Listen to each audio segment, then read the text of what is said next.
बिस्मिल्लाहिर्रहमानिर्रहीम अस्सलामुअलैकुम।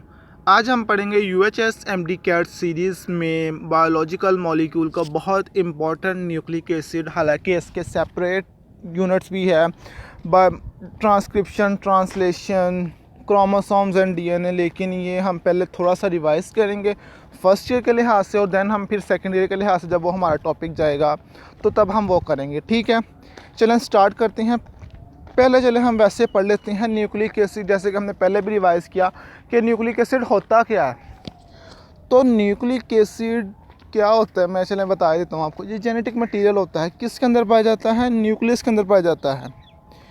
जैसा कि नाम से ज़ाहिर है, इसकी नेचर जो होती है वो होती है एसिडिक, इसीलिए इसको कहते हैं न्यूक्लिक एसिड। सबसे पहले इसको जिसने डिस्कवर किया था, not invent but this is discovery, तो that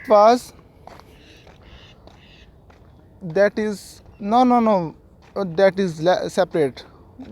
Tell me the name of the scientist.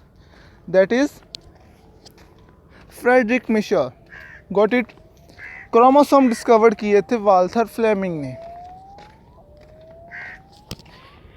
चलें अब स्टार्ट करते हैं। 102 MCQs है।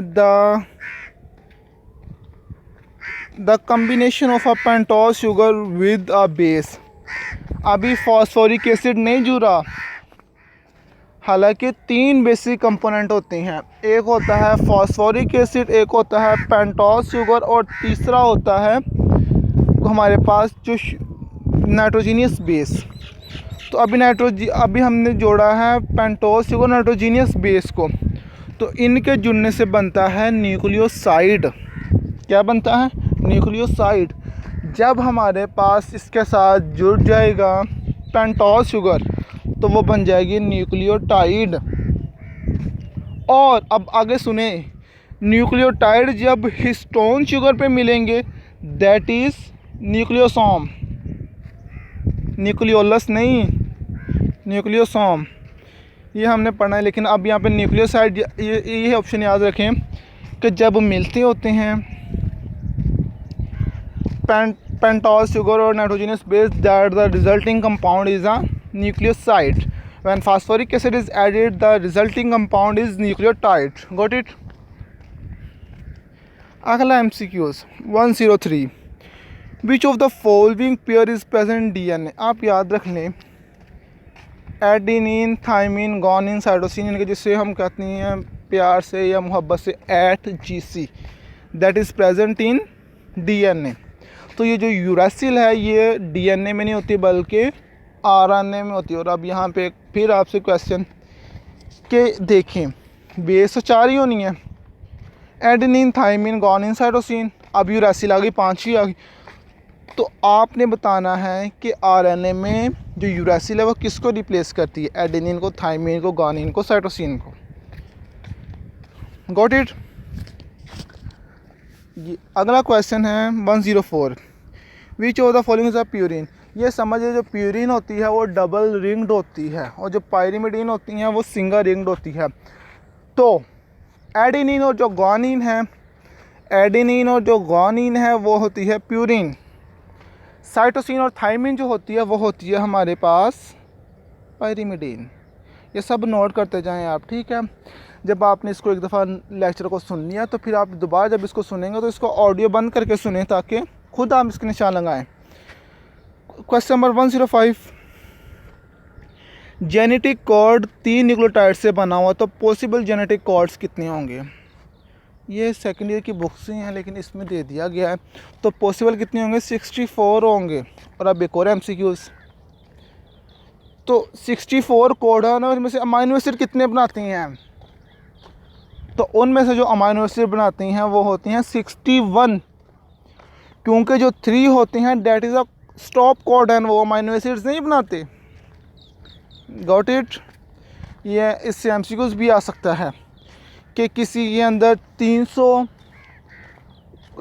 न्यूक्लियोटाइड्स हैं, या 300 हमारे पास 300 न्यूक्लियोटाइड है, उसके अंदर कितने अमाइनो एसिड्स होंगे?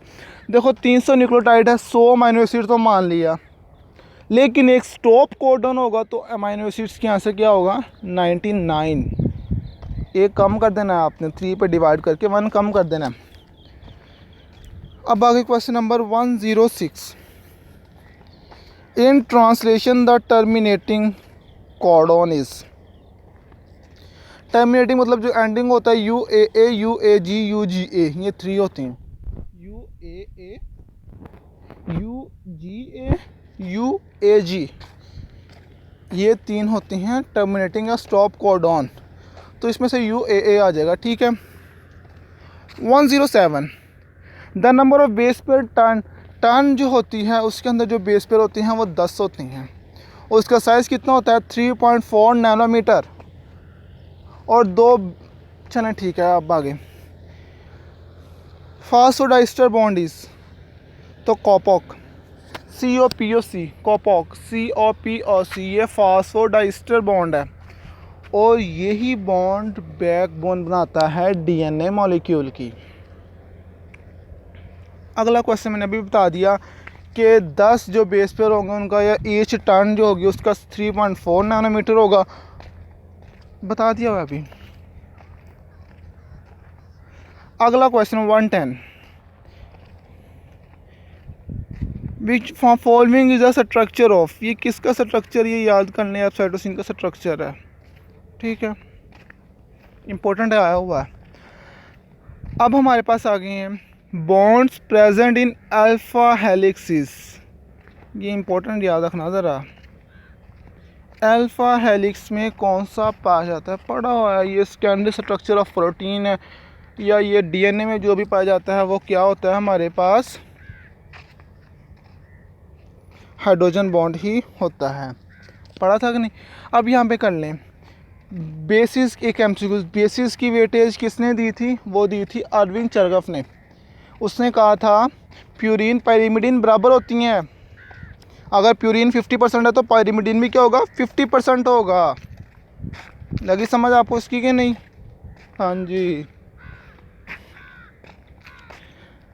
एक DNA के जो जर्म सेल के अंदर जो क्वांटिटी है वो कितनी होती है, अगर सोमैटिक सेल में 10 ग्राम है तो जर्म सेल में कितनी होगी, वो हाफ मानेंगे 5 ग्राम। Got it. अगला question 112। All of the following is sub unit of DNA except, बार बार बता दिया, अगर DNA के 3 बेसिक सब यूनिट्स होती हैं उसके अलावा जो है कॉलिन नहीं है तो इसका होते नहीं है। तो बेस C जो हमने पढ़ी थी उसके अंदर फॉस्फोलिपिड्स के अंदर serine, choline, ethanolamine. Got it.